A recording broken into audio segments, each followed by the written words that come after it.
দিনাজপুর ইসলামপুরে পথ অবরোধ বিক্ষোভ প্রতিবাদ চলছে, পরপর দেখাবো আপনাদের। কিন্তু একই সঙ্গে 7 দিনে এখনো পর্যন্ত নাবালকের কোনো সন্ধান না মেলায় প্রাণে বেঁচে আছে তো সে, এ প্রশ্ন জোরালো হচ্ছে। তাকে গুম করা হয়েছে এই প্রশ্ন সামনে আসছে। একই সঙ্গে নাবালক, ওই শিশু কিশোর নাবালক যারা কাজ করে বিভিন্ন জায়গায়, তার প্রতিবাদ বিভিন্ন মহল থেকে বারংবার ওঠে। কিন্তু যে অকথ্য, পাশবিক, অমানবিক, নির্মম অত্যাচার চলেছে, সেই অত্যাচারের পর এখনো পর্যন্ত কেন সন্ধান মিলছে না? রবীন্দ্রনগর থানার পুলিশ গোটা ঘটনার তদন্ত করছে। যারা গ্রেফতার হয়েছে তাদের হেফাজতে নেওয়ার পর জিজ্ঞাসাবাদে আর কি বয়ান উঠে আসে নজর থাকবে। কিন্তু তার পাশাপাশি অত্যন্ত গুরুত্বপূর্ণ, এই পরিস্থিতি তৈরি হওয়ার পেছনে আর কারোর কি কোনো ইন্ধন ছিল? তিনজন যারা গ্রেফতার হয়েছে, শাহেন শাহ থেকে শুরু করে আরও 2 জন, তাদের উদ্দেশ্য কী ছিল? এমন ধরনের ঘটনা কি এর আগে অন্য কোনো নাবালকের সঙ্গে তারা ঘটিয়েছে যা প্রকাশ্যে আসেনি? এ প্রশ্নও জোরালো হচ্ছে। মহেশতলা কাণ্ডে এখনও নাবালক নিখোঁজ, আর এবার সিআইডির সাহায্য নিচ্ছে পুলিশ, রবীন্দ্রনগর থানার পুলিশ সিআইডির সাহায্য নিচ্ছে। খতিয়ে দেখা হচ্ছে একাধিক সিসিটিভি ফুটেজ। নাবালকের খোঁজে সাহায্য নেবে রেল পুলিশেরও। বিভিন্ন গুরুত্বপূর্ণ বড় রেল স্টেশন, সেখানকার ফুটেজ দেখা হবে। তার কারণ, ওই নাবালকের বাড়ি দক্ষিণ 24 পরগনার মহেশতলার রবীন্দ্রনগরে কারখানায় কাজ করত, কিন্তু উত্তর দিনাজপুর ইসলামপুরে তার বাড়ি। অর্থাৎ রেলপথে নাবালক অত্যাচারের শিকার হওয়ার পর ফিরে যাওয়ার চেষ্টা করেছিল কোথাও। তাই rail police, RPF, railway protection ফোর্সকে ইতিমধ্যেই সজাগ করা হয়েছে এবং রেল পুলিশের তরফ থেকে ইতিমধ্যেই অ্যালার্ট জারি করা হয়েছে। গত 7 দিনের সিসিটিভি ফুটেজ খতিয়ে দেখা হচ্ছে, গতিবিধি কোথাও ধরা পড়ে কিনা ওই নাবালকের। আর অন্যদিকে রবীন্দ্রনগর থানা এলাকায় যেখানে এই ঘটনা ঘটল, সেই কারখানার ভেতরে অকথ্য, নির্মম, পাশবিক অত্যাচার, সেই ঘটনায় 3 জন তারা তো গ্রেফতার হলো। কিন্তু আর কি উঠে আসছে এলাকার মানুষের বয়ান, বক্তব্য থেকে? সরাসরি চলে যাব, শুভজিৎ আমাদের প্রতিনিধি রবীন্দ্রনগরে ঘটনাস্থল থেকে যে ছবি তুলে ধরেছেন, যে প্রতিবেদন তুলে ধরেছেন, দেখাবো আপনাদের। মহেশতলায় নিখোঁজ হওয়া নাবালকের খোঁজ চালাতে একাধিক পদক্ষেপ নিচ্ছে এই মুহূর্তে জেলা পুলিশ। একদিকে যেরকম সিআইডির দ্বারস্থ তারা হচ্ছেন, একাধিক সিসিটিভি ফুটেজ খতিয়ে দেখা হচ্ছে, একই সঙ্গে এই কারখানার যে মালিক, সেই মালিক সহ 5 জনকে ইতিমধ্যে গ্রেপ্তার করা হয়েছে। মূল অভিযুক্ত শাহেন শাহ, যাকে ইতিমধ্যে মুম্বাই থেকে গ্রেপ্তার করেছে জেলা পুলিশের আধিকারিকেরা। ফাঁদ পেতে কার্যত তাদেরকে গ্রেপ্তার করা হয়েছে বলেই কিন্তু পুলিশ সূত্র মারফত খবর। যেটা পুলিশ সূত্রের মতো জানা যাচ্ছে যে এই কারখানা থেকে বেরোনোর 2টি রাস্তা রয়েছে, একটি উত্তর দিকে এবং একটি দক্ষিণ দিকে। এই 2টি রাস্তার মধ্যে এই 2টি রাস্তাকে মূলত ব্যবহার করা হয়েছিল পালিয়ে যাওয়ার জন্যই, এবং এই রাস্তা ব্যবহার করে তারা পালিয়েছিলেন মুম্বাইয়ের পথে। কিন্তু এই রাস্তা ব্যবহার ক্ষেত্রে একাধিক সিসিটিভি ফুটেজ রয়েছে। হয়েছে তাকে কি খুন করা হয়েছে, এরকম একাধিক প্রশ্ন কিন্তু ঘোরাফেরা করছে। ইতিমধ্যে জেলা পুলিশের তরফ থেকে রেল পুলিশের সঙ্গে যোগাযোগ করা হয়েছে এবং বড় বড় যে রেল স্টেশনগুলি রয়েছে, সেই রেল স্টেশনগুলির সিসিটিভিও কিন্তু ইতিমধ্যে জেলা পুলিশের তরফ থেকে খতিয়ে দেখার যে কাজ, সেই কাজ শুরু করা হয়েছে। অর্থাৎ এখান থেকে সন্তোষপুর স্টেশন যখন শাহেনশাহরা পালিয়ে যায়, সেই সময় তারা কোন কোন রেলপথে পালিয়েছিলেন, এবং শুধু তাই নয়, নাবালক যদি এখান থেকে চলে গিয়ে থাকে সেক্ষেত্রে সে কোন পথে অন্যত্র চলে গিয়েছে, এই সমস্ত বিষয়গুলি কিন্তু পুলিশের তরফ থেকে খতিয়ে দেখা হচ্ছে। ইতিমধ্যে সিসিটিভি ফুটেজ খতিয়ে দেখে যে টাইমিং শাহেনশাহ সহ বাকিদের কাছ থেকে জানার চেষ্টা করছেন পুলিশ আধিকারিকরা, সেই টাইমিংয়ের সঙ্গে সিসিটিভির যে টাইমিং, সেই টাইমিং কিন্তু কোনোভাবে ম্যাচ করছে না।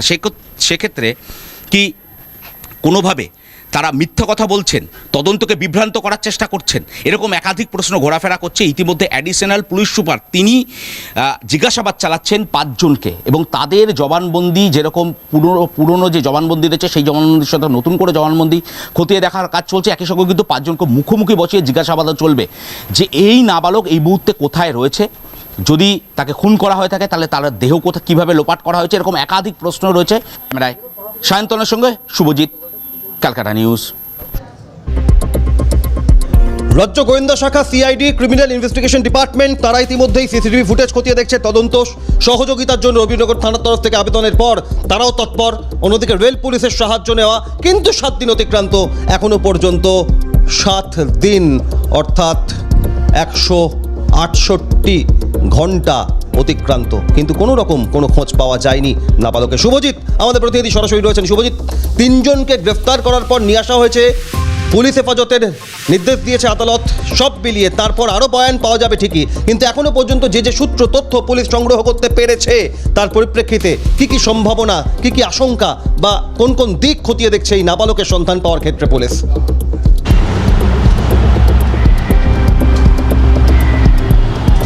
একেবারে দেখো, রবীন্দ্রনগর থানার পক্ষ থেকে একাধিক পদক্ষেপ ইতিমধ্যে আমরা জানি নেওয়া হচ্ছে। একদিকে যেরকম সিআইডির সঙ্গে যোগাযোগ করা হচ্ছে, সিআইডির সাহায্য নেওয়া হচ্ছে, একাধিক সিসিটিভি ফুটেজ খতিয়ে দেখা হচ্ছে, রেল পুলিশের সঙ্গে ইতিমধ্যে কথা বলা হয়েছে, বড় বড় রেল স্টেশনগুলো যেগুলো রয়েছে, হাওড়া, শিয়ালদাহ, কলকাতা রেল স্টেশন, এই রেল স্টেশনগুলোতেও যোগাযোগ করা হয়েছে।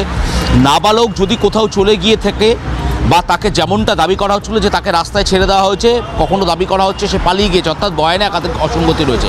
যদি সে পালিয়ে গিয়ে থাকে এই নাবালক, বা সে যদি চলে গিয়ে থাকে কোথাও বা তাকে ছেড়ে দিয়ে আসা হয় কোথাও, সেক্ষেত্রে বড় বড় রেল স্টেশনের যে সিসিটিভি ফুটেজ সেগুলোও কিন্তু খতিয়ে দেখা হচ্ছে। অর্থাৎ আরপিএফের দ্বারস্থও কিন্তু ইতিমধ্যে হয়েছেন রবীন্দ্রনাথ থানার পুলিশ আধিকারিকরা। তিনজনকে আমরা জানি যে গতকালই মুম্বাই থেকে নিয়ে আসার যে প্রক্রিয়া, সেই প্রক্রিয়া সম্পন্ন হয়েছে। আজকে সকালে তাদেরকে নিয়ে আসা হয়েছে। মূল অভিযুক্ত শাহেন শাহ, যাকে ইতিমধ্যে আদালতে পেশ করার জন্য নিয়ে যাওয়া হয়েছে, এই মূল অভিযুক্ত শাহ ছাড়াও আরও দুজন রয়েছে এর সহযোগী, তাদেরকেও গ্রেপ্তার করা হয়েছে। মোট 5 জনকে এই ঘটনায় গ্রেপ্তার করা হয়েছে। সেই 5 জনকে একদিকে যেরকম মুখোমুখি বসে জিজ্ঞাসাবাদ করা হবে, একই সঙ্গে তোমাকে জানিয়ে রাখি যে অতিরিক্ত পুলিশ সুপার ডায়মন্ড হারবার জেলা পুলিশ জেলার, তিনি কিন্তু দফায় দফায় আজকে জিজ্ঞাসাবাদ চালিয়েছেন এবং এই 5 জনের যে বয়ান, সেই বয়ানে একাধিক অসঙ্গতি মিলেছে, যেটা পুলিশ সূত্র মারফত জানা যাচ্ছে। সেই জায়গা থেকে দাঁড়িয়ে যে কেন বারংবার বয়ান বদলানো হচ্ছে, কেন একই ব্যক্তি এক এক সময় এক এক রকমের বয়ান দিচ্ছে পুলিশের কাছে, এই গোটা বিষয়গুলি কিন্তু এই মুহূর্তে ভাবাচ্ছে। সেক্ষেত্রে দুটো আশঙ্কা থাকতে পারে, এক, নাবালক কোথাও চলে গিয়ে থাকতে পারে, অথবা তাকে খুন করা হতে পারে এবং তার দেহ লোপাট করা হতে পারে। যদি খুন করা হয় বা দেহ লোপাট করা হয়, সেক্ষেত্রে কোথায় খুন করা হয়েছে, তার দেহ কোথায় লোপাট করা হয়েছে, এই বিষয়টি একদিকে যেরকম পুলিশের তরফ থেকে খতিয়ে দেখা হচ্ছে। অন্যদিকে যদি নাবালককে ছেড়ে দিয়ে আসা হয়, নাবালক যদি পালিয়ে গিয়ে থাকে, সেক্ষেত্রে সে কোন পথে পালিয়েছে, অর্থাৎ রাস্তায় থাকা সমস্ত সিসিটিভি ফুটেজ থেকে শুরু করে রেল স্টেশনের যে সমস্ত সিসিটিভি ফুটেজ, সেগুলোকেও কিন্তু খতিয়ে দেখার পর কোনো সূত্র পাওয়া যায় কিনা সেদিকে নজর থাকবে। ধন্যবাদ শুভজিৎকে। আর অন্যদিকে গ্রেফতার হওয়ার পর জ্ঞানেশ্বরী এক্সপ্রেসে করে আজ নিয়ে আসা হয় ধৃত শাহেন শাহ থেকে শুরু করে আরও 2 জন, মোট 3 জনকে। সাঁতরাগাছি রেলওয়ে স্টেশনে সকাল 7:15 জ্ঞানেশ্বরী এক্সপ্রেস এসে পৌঁছয় এবং তারপর তাদের নিয়ে যাওয়া হয় আদালতে, পেশ করা হয়। পুলিশ হেফাজত হয়েছে। ধৃতরা ক্যামেরার সামনে পুলিশ হেফাজতে থাকাকালীন গ্রেফতার হওয়ার পর জ্ঞানেশ্বরী এক্সপ্রেসে করে সাঁতরাগাছি নামার পর কি বক্তব্য তাদের, দেখুন। ছেলেকে রাখিনি, কোথায় লুকিয়ে রেখেছো? ছেলেকে কোথায় লুকিয়ে রেখেছো? কারখানা থেকে পালিয়ে গেছে। আচ্ছা, কে পালিয়ে গেছিলে কেন? এটা ছেলের বাবাদের ঘরে ফাঁসাচ্ছে। পালিয়ে গেছিলে কেন তোমরা তাহলে? ভয়টা পালিয়ে গেছিল। হ্যাঁ? ভয়তে? কোথায় কেন করেছিলে? আমাকে মারার জন্য না, তোমরা কেন করেছিলে এই ঘটনা? হ্যাঁ,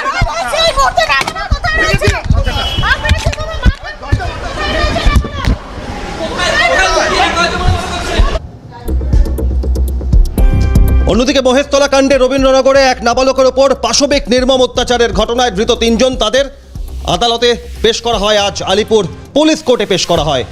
জ্ঞানেশ্বরী এক্সপ্রেসে করে নিয়ে আসা হয় কলকাতায় এবং তারপর সেখান থেকে আদালতে পেশ। তাতে 14 দিনের পুলিশ হেফাজত। এই হেফাজতে থাকাকালীন তাদের বয়ানে আর কি তথ্য উঠে আসে নজর থাকবে। ধৃত শাহেন শাহ সহ 3 জন ট্রানজিট রিমান্ডে আনা হয় রাজ্যে। মুম্বাই থেকে জ্ঞানেশ্বরী এক্সপ্রেসে করে আনা হয় সকাল 7:15 সাঁতরাগাছি স্টেশন। সেখান থেকে সরাসরি তাদের আদালতে পেশ এবং তারপর পুলিশ হেফাজত। আজ সওয়াল জবাবে পুলিশের তরফ থেকে কি তুলে ধরা হলো আদালতের সামনে, সব মিলিয়ে কি উঠে আসলো আলিপুর কোর্ট থেকে, এই খবর আরো বিস্তারিত জানাবেন অদ্রিজা। সরাসরি রয়েছেন অদ্রিজা।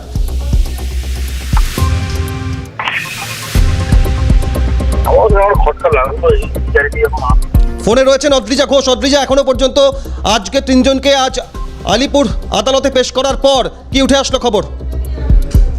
দেখো অভিক, যে বিষয়টি জানে, মহেশতলা রবীন্দ্রনগরের ঘটনায় ধৃত শাহেন শাহ এবং তার আরো 2 সাকরেট যারা ছিল, তাদেরকে ট্রানজিট রিমান্ডে নিয়ে রাজ্যে এসে পৌঁছায় ডায়মন্ড হারবার পুলিশ এবং আজকে সকালে যে বিষয়টি দেখা যায় তাদের মুম্বাই থেকে ক্যানাডা এক্সপ্রেসে নিয়ে আসা হয় এবং এদিন সকাল 7:15 নাগাদ ছাত্রঘাটি স্টেশনে তাদের নামানো হয় এবং তারপর সেখান থেকে রবীন্দ্রনগর থানার উদ্দেশ্যে নিয়ে যাওয়া হয়। এবং যে বিষয়টি দেখা যাচ্ছে যে কিছুক্ষণ আগে আলিপুর পুলিশ আদালতে এই 3 ধৃতকে কিন্তু পেশ করা হয়েছে এবং এই ধৃতদের 3 ধৃতরই কিন্তু 14 দিনের পুলিশ হেফাজতের জন্য আবেদন জানানো হবে এমনটাই সূত্র মারফত জানা যাচ্ছে। এবং শুধু তাই নয়, তার পাশাপাশি এদিন সাংবাদিকদের প্রশ্নেও কিন্তু সম্পূর্ণ নিযুক্ত ছিলেন 3 ধৃত।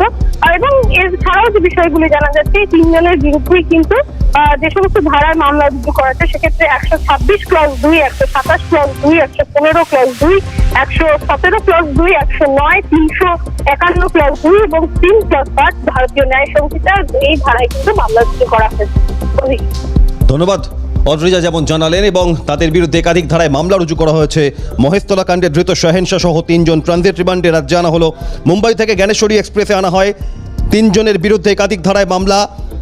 আলিপুর পুলিশ আদালতে পেশ করার পর 14 দিনের পুলিশ হেফাজতের নির্দেশ শাহেনশা সহ 3 জনের। কিন্তু এখনো পর্যন্ত 7 দিন অতিক্রান্ত, এখনো পর্যন্ত খোঁজ নেই ওই নাবালকের খোঁজ পাওয়া যাচ্ছে না। যে নির্মম পাশবিক অত্যাচার করা হয়েছে তার উপরে, সেই ছবি সামনে আসার পর শিউরে ওঠার মতো দক্ষিণ 24 পরগনার মহেশতলার রবীন্দ্রনগরে এক নাবালক, উত্তর দিনাজপুরের ইসলামপুরের বাসিন্দা ওই নাবালক, সেই নাবালকের খোঁজ পেতে ইতিমধ্যেই পুলিশ সিআইডির সহযোগিতা নিচ্ছে। ইতিমধ্যেই পুলিশ রেল পুলিশের সাহায্য নিয়েছে। খতিয়ে দেখা হচ্ছে সিসিটিভি ফুটেজ, কোনো বড় বড় রেল স্টেশনের ফুটেজে উঠে আসে কিনা নাবালকের কোনো গতিবিধি। তার কারণ মহেশতলায় কাজ করলেও তার বাড়ি ইসলামপুরে। আক্রান্ত নির্যাতিত হওয়ার পর রেলপথ ধরে কোথাও যাওয়ার চেষ্টা করেছিল কি ওই নাবালক? এখনও পর্যন্ত কোনো খোঁজ নেই তার। এবং এখান থেকেই আরও একের পর এক তথ্য আপনাদের সামনে তুলে ধরছি। মহেশতলা কাণ্ডে অন্যদিকে ইসলামপুরে সেখানেও প্রতিবাদের পারদ ক্রমশ চড়ছে। আর আলিপুর আদালতে আজ যখন পেশ করা হলো তখন সওয়াল জবাবে এই 3 জন যারা ধৃত তাদের সাথে আর কারোর কোনো যোগ ছিল কিনা। 28 তারিখের পর 30শে মে নাবালকের পরিবারের তরফ থেকে অভিযোগ, এই মামলায় কোনো সিট গঠন কেন হয়নি। একজন অন্য অফিসার গ্রেফতার করেছে এবং তার কোনো এখতিয়ার আছে অন্য কোনো সাব ইন্সপেক্টর দিয়ে আদালতে পেশ করার। একাধিক প্রশ্ন, কোন সময় কোন তারিখে গ্রেফতার হয়েছে যাবতীয় বিষয়ে তথ্য আদালতের সামনে আজ তার কোনো উল্লেখ নেই বলে খবর। রাজীব নস্কর আরও বিস্তারিত জানাবেন আলিপুর আদালতে সওয়াল জবাবে কি উঠে আসলো। আর রাজীব, এবং আদালতে পেশ করা হলো শাহেনশা সহ 3 জনকে। যেমনটা উঠে আসছে 28শে মে কোনো অভিযোগ করলো না, 30 তারিখে কেন অভিযোগ করলো নাবালকের পরিবার, অভিযুক্তর পক্ষে আইনজীবী সওয়াল করে। এই মামলার কোনো সিট গঠন হয়নি, একজন অন্য অফিসার গ্রেপ্তার করেছে, তার কোনো প্রতিক্রিয়া ছাড়া কোনো কেন অন্য একজন অফিসার পেশ করলো ওই অভিযুক্ত আইনজীবী কিন্তু সওয়াল করে।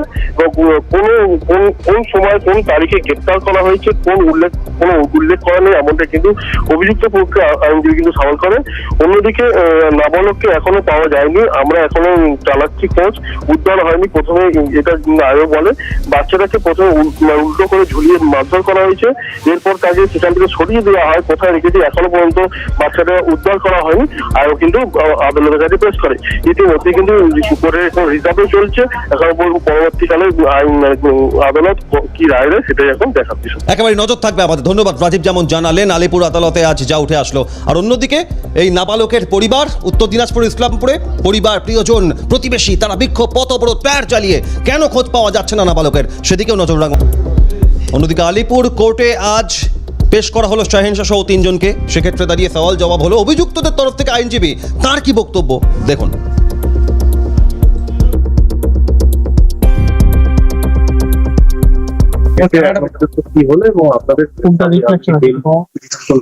আজকে 3 জন ব্যক্তিকে অ্যারেস্ট করে নিয়ে এসছে। একটা হচ্ছে ফিরোজ আলম, একটা হচ্ছে শামসের আলম, একটা হচ্ছে আইনুল মোহাম্মদ এলাইজ আসিফ। 3 জন ব্যক্তিকে অ্যাকর্ডিং টু প্রসিকিউশনে যেটা গল্প হচ্ছে, আনসারুল বলে এক ব্যক্তি তার ভাইকে নিয়ে কাজে এসেছিল শামসাদ বলে, সেখানে কোনো একটা মোবাইল চুরির ঘটনাকে কেন্দ্র করে সায়েন্সা বলে যে ব্যক্তি সে নিয়ে উল্টো করে কারেন্ট শক দিয়ে তাকে মারধর করেছে। তারপর থেকে তাকে পাওয়া যাচ্ছে না। এটা হচ্ছে 28 তারিখের ঘটনা। 28 তারিখের ঘটনা, উনি সেটা জানতে পেরেও কোনো পুলিশকে অভিযোগ করলো না। 30 তারিখে গিয়ে কমপ্লেন করলো, তার বেসিসে প্রথমে 2 জনকে অ্যারেস্ট করে নিয়ে এসেছিল 4 তারিখে। সেখান থেকে তারা পিসি নেওয়ার পরে তাদের স্টেটমেন্ট লিড করে বোম্বে থেকে এই ব্যক্তিকে অ্যারেস্ট করে নিয়ে আসা হয়েছে। আজকে ট্রানজিট ছিল, 4 তারিখে অ্যারেস্ট করেছিল ওখানে। আজকে ট্রানজিটে এখানে প্রোডাকশন হয়েছে। ট্রানজিটে প্রোডাকশন হওয়ার পরে পুলিশ 14 দিনের পিসি চেয়েছিল। পুলিশ যে পিসি চেয়েছে সেখানে কিন্তু লিগালি ত্রুটিগত একটা ভুল ত্রুটি ছিল, সেটা আমরা সাহেবকে বলেছি। সেখানে শীর্ষেন্দু বলে এক ব্যক্তি, সাব ইন্সপেক্টর রবীন্দ্রনগর থানা, তিনি অ্যারেস্ট করেছে মুম্বাই থেকে। তাকে আদৌ কোনো অথরাইজেশন ছিল না এবং আইনের যে 47 যে গ্রাউন্ড অফ অ্যারেস্ট এবং যে অ্যারেস্ট প্রপারলি কমপ্লাইড হয়নি, সেটাও আমরা সাহেবকে বলেছি। সবকিছু সাহেব সেটা রিজার্ভে রেখেছে, সবকিছু দেখে পরে অর্ডার দেবে বলেছে। হ্যাঁ, আমরা জামিনের প্রার্থনা করি। আমরা 3 জনের চেয়েছি। একজন হচ্ছে ফিরোজ আলম, শামসের আলম এলাই সায়েন্সা, আর একজন হচ্ছে আমিরুল মোহাম্মদ এলাজ আসিফ। আইনুল মোহাম্মদ।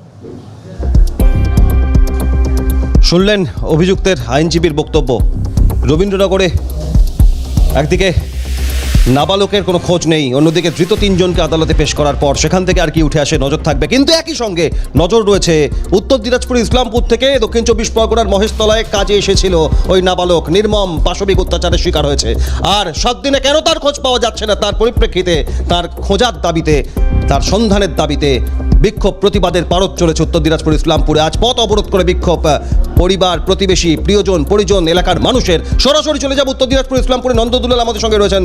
আজ কি ছবি উঠে আসলো সার্বিকভাবে, তার কারণ 7 দিন অতিক্রান্ত, এখনো নাবালকের খোঁজ নেই, কি বলছেন পাল্টা আজ পুলিশের তরফ থেকে কি আশ্বাস মিলল নন্দদুলাল?